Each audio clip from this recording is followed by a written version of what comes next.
R.I.P. to my man Ronnie Dyson out of D.C., a.k.a. the golden boy with the golden voice. Died at 40 and 90. That's my man's, man. That's my man's, you know what I mean? It's the intro. I'm setting the tone, man. Setting the vibe. So, we can't talk anymore. Are we?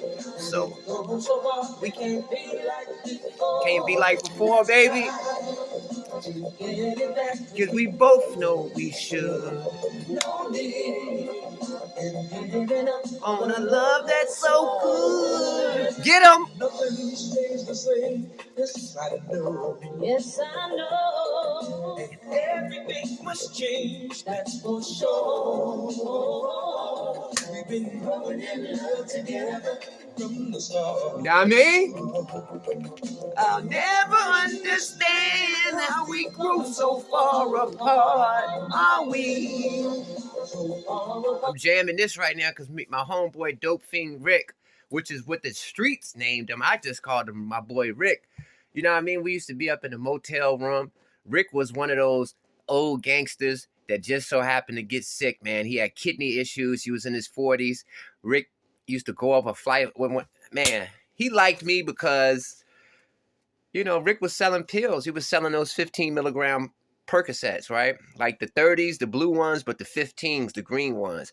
And Rick was a hustler.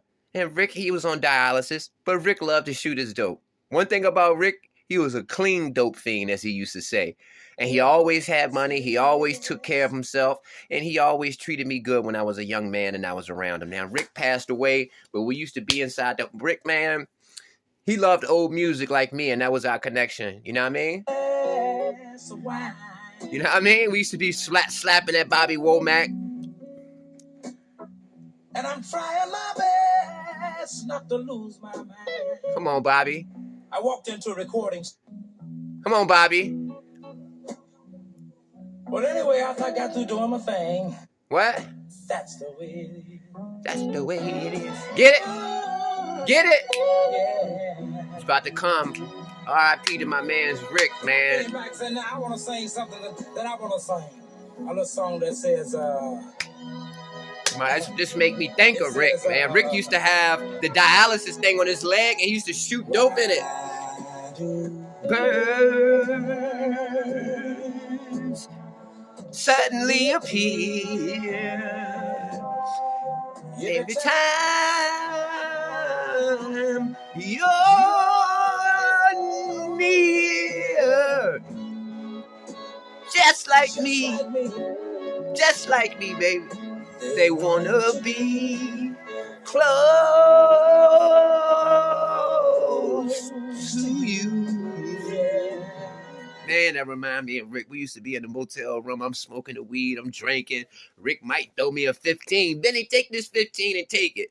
You know what I mean? And I might take it because Rick was my man. Like, I knew Rick from back in the day. You know, he was an old neighbor in my old neighborhood. And when I turned about 20 years old, I bumped into Rick at a store.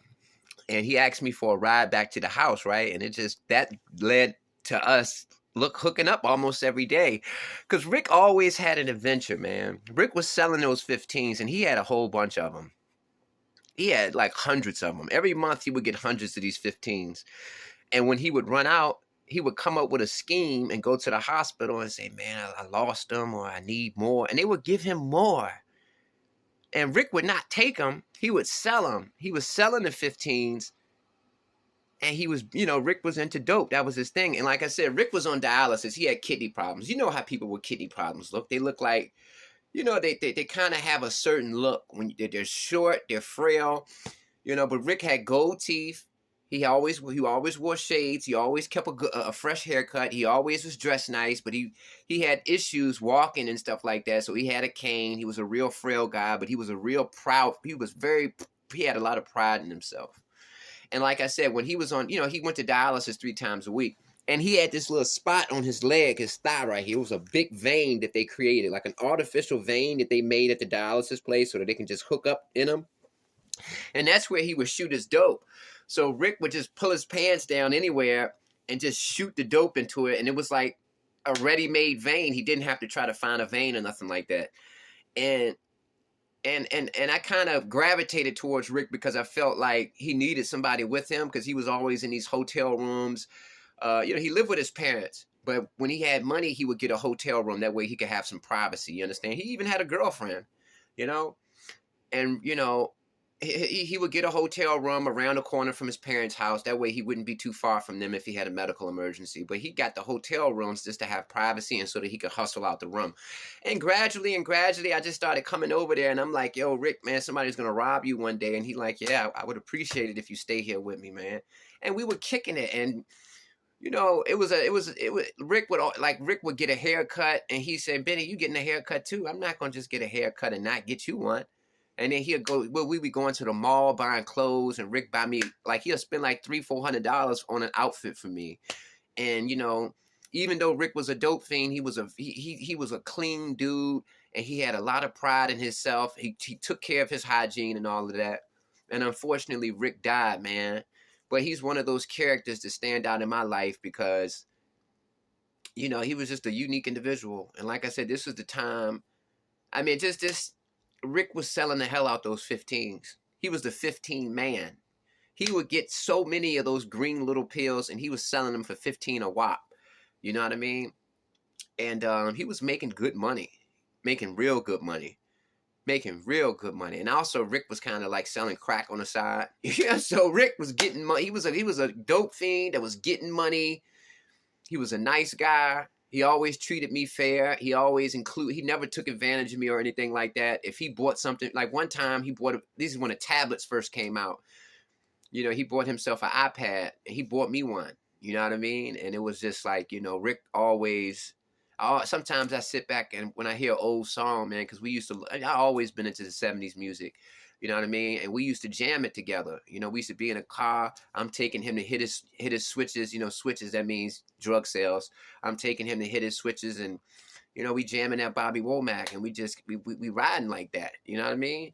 And I had a lot of respect for Rick, man, because of the way that he carried himself. He was a dope fiend. He had no shame in it, but he was a clean dope fiend. He had his own money, and you weren't going to front on Rick. Rick was going to pay your way. That's the kind of way, that's how Rick did it. And Rick passed away, and he was somebody that I ran across as a young man that had a big impact on my maturity level and the way that I look at the world. And I learned, from Rick, whenever I'm around a younger homie, I learned how to treat the younger homie based on how Rick treated me, with the ultimate respect. If I'm going to get a haircut, I'm gonna pay for your haircut too. If I'm going to the mall to get some clothes, I'm buying you some clothes too. And I learned that from Rick, man, because he always included me in everything that he did, man. And I think he was at a point where he knew he was gonna die, and he was kind of lonely. And I think the fact that he had a young dude like me that was, hip and into the mix and all of that, it made him feel relevant. So it made him feel good. And me, on the other hand, I've always been weary of bad friends. I've always liked to be around older dudes. And I like Rick because he was older. Back in the days before he got kidney issues, he was a big hustler. And I always gravitated to people who I can relate to, and never really wanted to be around nobody who's hot and got a lot of drama with them. So, we connected like that, man. It was crazy, man. We hung out for like a year straight. And, I was basically like his chauffeur. And I mean, it got to a point where I would have to take Rick to the hospital all the time, man, because when he would try to walk up the flight of stairs at his motel, he would run out of breath and nearly have a heart attack, man. So, when you're with somebody and you're going through things like that, you can't help but to feel sorry for him. And then eventually he passed away. But I just admired his attitude, man. He lived life on his own terms, and he was a nice guy, So RIP to my man Rick, man. Peace.